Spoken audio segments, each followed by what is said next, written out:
Hello guys, how are you? আশা করি তোমরা সকলেই ভালো আছো। আমিও ভালো রয়েছি। তোমাদের সবাইকে সুস্বাগতম বাপি দ্য ডন চ্যানেলে। হ্যাঁ, চ্যানেলটা আমার বাবার। যেহেতু বাবা বাইক চালাচ্ছে, সেই জন্য আজকের ব্লগটা আমি করছি। তো চলো, চলে যাওয়া যাক। আজকে যাচ্ছি মা বল্লার দর্শনে। মন্দিরটা কিন্তু এক গ্রামেরই মধ্যে বলতে গেলে। এই যে দেখতেই পাচ্ছ চারিদিকে গ্রাম্য প্রকৃতি, অপরূপ দৃশ্য। এই তো আমরা পৌঁছে গেলাম মন্দিরের সামনে। এখন এখান থেকে আমরা প্রসাদী ফুল, প্রসাদী মালা সব নিয়ে নেব। চারিদিকেই অনেক কিন্তু প্রসাদের দোকান রয়েছে। এখান থেকে তোমরা প্রসাদ, ফুল, মালা সব কিছু পেয়ে যাবে। খুব স্বল্প মূল্যের মধ্যেই কিন্তু সব কিছু পাওয়া যাচ্ছে এখানে। এই যে দেখতে পাচ্ছ, এটা বললাম মন্দির। চলো তাহলে ভেতরে প্রবেশ করা যাক।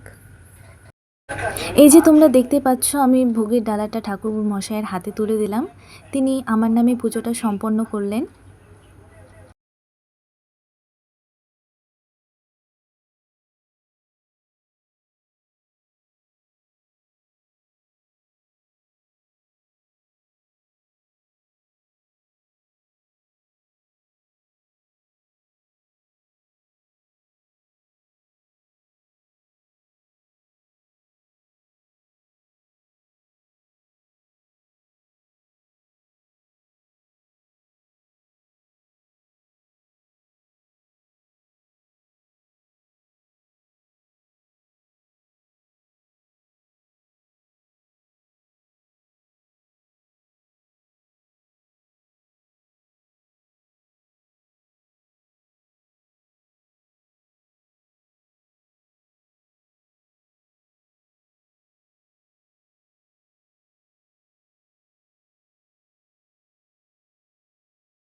পূজা সম্পন্ন করার পর মন্দির থেকে বেরিয়েই মন্দিরের সামনে তোলা কিছু ফটোস তোমাদের সাথে শেয়ার করলাম।